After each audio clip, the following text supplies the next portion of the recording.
శ్రీమతి లత గారి ఆధ్వర్యంలో జూన్ 15-16వ తారీఖుల్లో గానగాపురం యాత్ర మధుకరి సేవ సంప్రదించండి.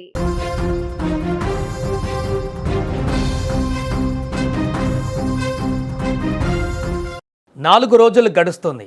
ఇంకా ఆ 2 ఏళ్ల పాప ఆచూకీ తెలియట్లేదు. ఇప్పుడు ఆంధ్రప్రదేశ్నే కాదు 2 తెలుగు రాష్ట్రాలలో కూడా ఉత్కంఠకు గురి చేస్తున్నటువంటి ఆ పాప మిస్సింగ్ కేసు సంచలనంగా మారింది. తునిలో తప్పిపోయినటువంటి ఈ 2 ఏళ్ల చిన్నారి జ్ఞానేశ్వరి ఆచూకీ కోసం పాప దొరకాలంటూ అందరూ ఇప్పుడు దేవుని ప్రార్థిస్తున్నారు. ఇంతకు పాప ఎప్పుడు ఎలా ఎక్కడ తప్పిపోయింది, శనివారం మధ్యాహ్నం తప్పిపోయినప్పటి నుంచి ఇప్పటి వరకు జరిగినటువంటి పూర్తి సన్నివేశాలేంటి, సీన్ టు సీన్ మనం చూసేటువంటి ప్రయత్నం చేద్దాం. ఒకసారి మనం సీసీటీవీ ఫుటేజ్లో ఇప్పుడు బయటకు వచ్చినటువంటి ఫుటేజ్లో మొదటి సీన్ నుంచి ఆ పాప తప్పిపోయిన వరకు ఏం జరిగిందనేటువంటి విషయం చూద్దాం. మొదటి సీన్లో నెంబర్ 1లో ఇక్కడ చూస్తున్నాం, చిన్నారిని బైక్ మీద తండ్రి తీసుకువస్తున్నాడు. తండ్రితో పాటు ఇంకొక వ్యక్తి, తన ఫ్రెండో లేకుంటే ఎవరో తెలియదు, కానీ పాపను బయటికి తీసుకువెళ్ళి మరలా ఈ బైక్ మీద మనం చూస్తున్న విజువల్స్లో క్లియర్గా వాళ్ళు రిటర్న్ ఇంటికి వస్తున్నారు. ఇంటికి వెనక చూడండి, ఆ శునకం కూడా వీరితో పాటు ఇంటి దాకా వస్తున్నటువంటి దృశ్యాలు. సీన్ 2లో ఇది అయిపోయిన తర్వాత సీన్ 2లో ఇది ఇల్లు, ఇంటి దగ్గర బైక్ మీద ఉన్నటువంటి వ్యక్తి అక్కడ దింపేశాడు తండ్రిని, పాపను కూడా. పాపని ఇంట్లో తండ్రి దిగబెట్టి అక్కడ మళ్ళీ తను తోటలకు వెళ్ళడానికి అక్కడ వదిలిపెట్టాడు. బట్ పాప అక్కడ ఏడుస్తూ నానా నీ వెంటే వస్తానంటూ కూడా పాప తన వెనకే బయలుదేరింది వెనకాల. మళ్ళీ తండ్రి తన లోపలికి తీసుకువెళ్ళి తన భార్యకి చెప్పి అక్కడి నుంచి మళ్ళీ వెళ్ళిపోయినటువంటి దృశ్యాలు మనకు సీన్ 2 ఈ యొక్క విజువల్స్లో మనకు స్పష్టంగా కనిపిస్తున్నాయి. ఇక్కడ తండ్రి ఇంకా వెనక్కి చూడకుండా అలా వెళ్ళిపోయాడు తన తోటల పనుల కోసం. అక్కడ మనం కొంచెం ముందుకు వెళ్ళి చూస్తే తల్లి కూడా అక్కడికి వచ్చింది, పాపను గమనించింది, లోపలికి తీసుకువెళ్ళేటువంటి ప్రయత్నం చేసింది. సరే అక్కడ ఆడుకుంటుందిలే అని చెప్పేసి తన పనులు తన నిమగ్నం అయిపోయింది తల్లి అక్కడ. ఇక ఇక్కడనే అసలు ట్విస్ట్ మొదలైంది. ఇక్కడ కాసేపు అలా ఉన్నటువంటి తర్వాత ఆ పాప సీన్ 3లో తండ్రి అలా పాపను అక్కడ ఇంటికాడ వదిలిపెట్టిన తర్వాత తన తోటలోకి అలా నడుచుకుంటూ వెళ్ళిపోతున్నటువంటి దృశ్యం మనకు స్పష్టంగా కనపడుతుంది. అతను ఇంకా వెనక గమనించలేదు, వెనక చూడలేదు, పాపను భార్య దగ్గర పెట్టేశాను కాబట్టి నడుచుకుంటూ వెళ్ళిపోతూనే ఉన్నాడు సీన్ 3లో.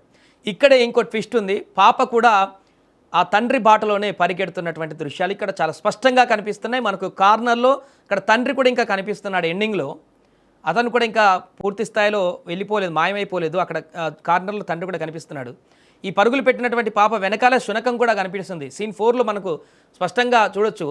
ఆ శునకం కూడా ఆ పాప వెనక పరిగెట్టింది. ఆ చెట్టు దాటిన తర్వాత అక్కడ పాప మన కానవాళ్ళు స్పష్టంగా కనిపిస్తున్నాయి. అక్కడ చెట్టు దాటిన వరకు కూడా పాప కనిపించింది. ఇక ఎక్కడైతే ఈ చెట్టు దాటిన పరిసరాలు ఉన్నాయో అక్కడి నుంచి పాప కనిపించడం పూర్తిగా మానేసింది. ఆ శునకం కూడా అటే వెళ్ళిపోయింది. ఇక అక్కడి నుంచి ఏం జరిగిందో తెలియదు. ఆ తర్వాత 12 గంటలకు ఆ తండ్రి ఇంటికి వచ్చి పాప ఎక్కడ అని అడిగినప్పుడు ఆమె నీ వెనుక వచ్చింది కదా అని చెప్పేసి ఆ తల్లి చెప్పడం, దీంతో ఆయన ఒక్కసారిగా గుండెలు బాదుకుంటూ తోటలోకి పరిగెట్టి వెతకడం ప్రారంభించాడు. ఆయన లాభం లేకుండా దొరకకుండా పోయింది. ఆ శునకం కూడా కనిపించలేదు ఇంకా పాపతో పాటుగా. ఇక అప్పటి నుంచి వెతుకులాట మొదలైంది. ఏం జరిగిందో తెలియట్లేదు. పూర్తిగా అయోమయంలో పడిపోయారు. 4 రోజులు అవుతుంది ఆ పాప ఆచూకీ తెలియక ఆ తల్లిదండ్రులు గుండెలు బాదుకుంటూ పాప ఎక్కడుంది అని మొరపెట్టుకుంటున్నటువంటి పరిస్థితి ఏర్పడింది. ఎన్ని టెక్నాలజీ డ్రోన్లతో వెతికినా కూడా పాప ఏమాత్రం కూడా కనిపించట్లేదు. అక్కడ పాపను ఎవరైనా కిడ్నాప్ చేశారా, లేకుంటే పాపకి ఏమైంది అనేటువంటి విషయం కూడా స్పష్టత రావట్లేదు. అక్కడ ఎవరో ఇంకొక వ్యక్తి పాప వేరే వ్యక్తితో చూసినట్టుగా చెప్పాడంటూ కూడా ఇంకొక ఇన్ఫర్మేషన్ తెలుస్తుంది. అది కన్ఫర్మేషన్ లేదు. ఇంకా పోలీసులు దానికి సంబంధించి నిర్ధారణ కూడా చేయలేదు.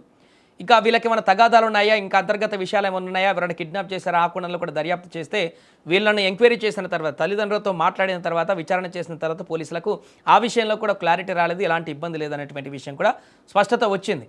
అందుకే ఈ కేసులో ఇంకా ఒక క్వశ్చన్ మార్క్గా మారిపోయింది. అసలు ఎటుపోయింది పాప అక్కడి నుంచి? ఆ సీన్ 4లో కనిపించినటువంటి తర్వాత నుంచి పాప ఎక్కడికి మాయమైపోయింది? ఆ తర్వాత ఇంకెక్కడా కనిపించలేదు, అరుపులు కూడా వినిపించలేదు ఆ పాపవి, కనీసం ఏడుపు కూడా ఎవరికి వినిపించలేదు అంటూ చెప్తున్నారు. దీంతో ఈ యొక్క కేసులో అనేక ట్విస్టులు, క్వశ్చన్ మార్కులు ఇంకా కొనసాగుతూనే ఉన్నాయి. ఆ పాప ప్రాణాలతో బతికి రావాలి బయటికి, ఎక్కడ ఉన్నా కూడా ఆ పాప మరల ఆ తల్లిదండ్రులకు దగ్గరికి చేరిపోవాలంటూ కూడా ప్రతి ఒక్కరు ఇప్పుడు అక్కడికి, ఎందుకంటే చాలా పెద్ద తోట, అది చాలా ఎకరాలలో ఉంది. ఆ పోలీసులతో పాటుగా 100ల కొద్ది మంది పోలీసులతో పాటుగా అక్కడ ఉన్నటువంటి స్థానిక గ్రామస్తులందరూ కూడా నిత్యం స్టిల్ ఈ రోజు కూడా ఆ తోటలలో వెతుకుతూనే ఉన్నారు, ఇంకా వెతుకుతూనే ఉన్నారు. ఎక్కడన్నా ఏదన్నా పరిసరాల్లో ఎక్కడైనా పడిపోయిందా, ఏదైనా చిన్న గుంత లాంటిది ఉంటే అక్కడ ఏమన్నా స్లిప్ అయి పడిపోయిందా, అక్కడ ఏమైనా స్పృహ తప్పి పడిపోయిందా, ఇలా రకరకాల అనుమానాలతో ఎక్కడైనా అడ్రస్ దొరుకుతుందేమో అనేటువంటి ఆందోళనతోటి వెతుకుతున్నారు. కానీ ఇంకా ఆ పాప ఆచూకీ ఏమాత్రం కూడా దొరకట్లేదు. ముందుగా జూన్ 6వ తేదీ శనివారం ఉదయం 11:30 జ్ఞానేశ్వరి అనేటువంటి 2 ఏళ్ల చిన్నారి తన తండ్రి ఉంటున్నటువంటి తోటలోకి పెంచుకుంటున్న శునకంతో కలిసి పరుగులు తీసింది. తన తండ్రి ఇంటికి వచ్చి తన తండ్రి ఇంటి దగ్గర నుంచి పాపని ఇంటిలో వదిలిపెట్టి తను నడుచుకుంటూ ఆ పొలం పనుల కోసం ఆ తోట పనుల కోసం వెళ్తున్న సందర్భంలో వెనక పరిగెత్తుకుంటూ వెళ్ళింది. మధ్యాహ్నం 12 గంటల తర్వాత యథావిధిగా ఇంటికి వచ్చినటువంటి తండ్రి ఏదైతే ఇంట్లో ఆ పాపను దిగబెట్టి మరలా అతను తోటలకు వెళ్ళిపోయిన తర్వాత అటు తల్లి గమనించలేదు, తండ్రి గమనించలేదు, ఇంట్లో నుంచి పరుగులు తీసుకుంటూ ఆ తండ్రి వెనకాలే వెళ్ళిపోయింది. అయితే 12 గంటల తర్వాత యథావిధిగా ఇంటికి వచ్చిన తండ్రి చిన్నారి ఏదని తల్లి భవానిని ప్రశ్నించడం, తల్లి చెప్పిన సమాధానానికి నా దగ్గరికి రాలేదంటూ ఆమె చెప్పడంతో కంగారు పడ్డటువంటి తండ్రి తోట వైపు పరుగులు తీశాడు. తోటలో ఎంత వెతికినా కూడా చిన్నారి జ్ఞానేశ్వరి కనిపించలేదు. అదే రోజు గ్రామానికి చెందిన ఒక వ్యక్తి పాపను తోట శివారులో చూశాడంటూ చెప్పడంతో అక్కడ గాలింపు చర్యలు మరింత విస్తృతంగా చేపట్టారు. అయినా ఫలితం లేకుండా పోయింది. ఈ విషయంపైన పోలీసులకు జ్ఞానేశ్వరి తల్లిదండ్రులు భవానీ గణేష్లు ఫిర్యాదు చేశారు. దీంతో పోలీసులు దర్యాప్తు ప్రారంభించారు ఆ రోజు సాయంత్రం.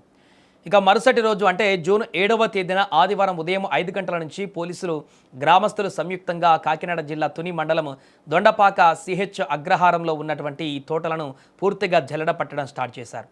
అయితే ఎక్కడా కూడా పాప ఆచూకీ లభ్యం కాలేదు. పాపతో ఉన్నటువంటి శునకం కూడా ఆ జాడ కూడా తన జాడ కూడా కనపడలేదు ఆదివారం రోజు. ఇక ఆ రోజంతా పాప కోసం పామాయిల్ తోటలతో పాటు సమీపంలో ఉన్న కొండ ప్రాంతాలను కూడా పోలీసులు ప్రత్యేక ఫ్లై కెమెరాలతో డ్రోన్లతో వెతికినా కూడా ఎలాంటి ఫలితం కనిపించలేదు. ఇక మరుసటి రోజు అంటే జూన్ 8న సోమవారం 3వ రోజున పోలీసులు అనుమానం ఉన్నటువంటి వ్యక్తులపైన ఆరా తీశారు. అసలు పాప నిజంగా పెంపుడు కుక్కతో కలిసి కొండల్లోకి వెళ్ళిందా, లేక తల్లిదండ్రుల తగాదాల నేపథ్యంలో ఎవరైనా కిడ్నాప్ చేశారా అన్న కోణంలో కూడా దర్యాప్తు ఆ కోణంలో కూడా ప్రారంభించారు. అయితే అలాంటి విషయం ఏమీ లేకపోవడంతో పాప ముమ్మాటికి ఈ కొండల వైపే ఉంది అన్నటువంటి అనుమానంతో గాలింపు చర్యలు మరింత ముమ్మరం చేశారు. ఘటనా ప్రాంతానికి డీఎస్పీతో పాటు ప్రత్యేక బలగాల సైతం చేరుకొని దర్యాప్తు ప్రారంభించాయి. 3 రోజులు గడిచిన ఎలాంటి లాభం లేకుండా పోయింది. ఇక జూన్ 9వ తేదీ మంగళవారం అసలైనటువంటి ట్విస్ట్ నెలకొంది ఈ కేసులో. ఇక పాప కనిపించకుండా వెళ్ళి అప్పటికి 4 రోజులు అవుతుంది. ఇలాంటి తరుణంలో పాపతో పాటు మిస్ అయినటువంటి పెంపుడు శునకం సాయంత్రం 4 గంటల సమయంలో నిన్న మంగళవారం రోజు ఆవేదనతో పరుగులు తీస్తున్న పాప ఉన్న నివాసానికి చేరుకుంది ఆ కుక్క. పాప తల్లి భవానీ పైన ఎగిరి ఆమెను రక్కేటువంటి ప్రయత్నం చేసింది ఆ శునకం. దీంతో భయపడినటువంటి భవానీ కుక్కను తోసేసింది. తర్వాత అరుస్తూ కుక్క ప్రాంతంలో అలజడి సృష్టించింది. ఆ కుక్క రావడంతో పాప కూడా ఎక్కడో ఉండే ఉంటుంది. ఆ కుక్క జాడను దాని వెనక వెళ్తే ఆ పాప జాడ కూడా తెలుస్తుందని అందరూ అనుకున్నారు. ఆశలు చిగురించాయి. ఇలాంటి తరుణంలో మరలా తోట వైపు కుక్క పరుగులు పెడుతూ అక్కడి నుంచి కనిపించకుండా పోయింది. ఈరోజు బుధవారం ఉదయం వరకు కూడా పోలీసులు కుక్క వెనక పరుగులు తీసినా కూడా ఫలితం లేకుండా పోయింది. ఇక బుధవారం ఈరోజు నేను సాయంత్రం వెళ్ళినటువంటి కుక్క ఇప్పటి వరకు జాడ లేకపోవడంతో అక్కడ మొత్తం కూడా పాపతో పాటుగా ఈ శునకాన్ని కూడా వెతకడం మొదలుపెట్టారు. కొండల్లో పాప ఉంటుందంటూ కూడా కుక్క కూడా ఏదో విషయాన్ని తెలిపేందుకు ఇక్కడికి వచ్చిందంటూ కూడా అనుమానాలు వ్యక్తమయ్యాయి. ఇక్కడ గందరగోళ వాతావరణాన్ని చూసి మరలా వెనక్కి వెళ్ళిపోయి ఉండవచ్చు అంటూ కూడా కొందరు భావిస్తున్నారు. ఆ శునకము తల్లి మాత్రం నా పాపను ఎవరో తీసుకుపోయి ఉండవచ్చు, వాళ్ళ వద్ద ఉంటే వెంటనే ఇచ్చేయాలంటూ కూడా ఆవేదన వ్యక్తం చేస్తుంది. రాత్రంతా శునకం మరలా వస్తుందేమోనన్నటువంటి కంటి మీద కునుకు లేకుండా తల్లి చూసినప్పటికీ కూడా నిన్న రాత్రంతా కూడా శునకం జాడ కనపడలేదు. ఇక అనుమానం మరింత పెరిగిపోయాయి ఇప్పుడు. అయితే పాప చాలా దూరంలో ఉండవచ్చు, అందుకే కుక్క వెళ్ళి వచ్చేందుకు అధికంగా సమయం పడుతుందంటూ కూడా ఇంకొందరు అంచనా వేస్తున్నారు ఆ శునకం వెళ్ళిపోయిన తర్వాత. ఇలాంటి తరుణంలో మరొకసారి పోలీసులు ప్రత్యేక బలగాలు కొండ శివారు ప్రాంతాలు జల్లెడపడుతున్నాయి. ఎక్కడైనా పాప ఆనవాళ్ళు దొరుకుతాయేమోనన్న విధంగా ముందుకు వెళ్తున్నారు. మరోపక్క డాగ్ స్క్వాడ్ అయితే పాప వస్త్రాలు పెంపుడు కుక్క చైన్ స్మెల్ చూసి తోటల వైపు పరుగులు తీసింది. మొత్తంగా ఎటు చూసినా కూడా కొండల ప్రాంతంలోనే పాప ఉంది అన్నటువంటి అనుమానాలు కూడా ఇప్పుడు వ్యక్తమవుతున్నటువంటి పరిస్థితి నెలకొంది. 5వ రోజు దర్యాప్తు అయితే కొనసాగుతుంది. ఇది మొదటి రోజు శనివారం దగ్గర నుంచి ఈరోజు స్టిల్ వరకు ఈ యొక్క కేసులో జరిగినటువంటి పరిణామాలు. ఇంకా సెర్చింగ్ అక్కడ కొనసాగుతూనే ఉంది.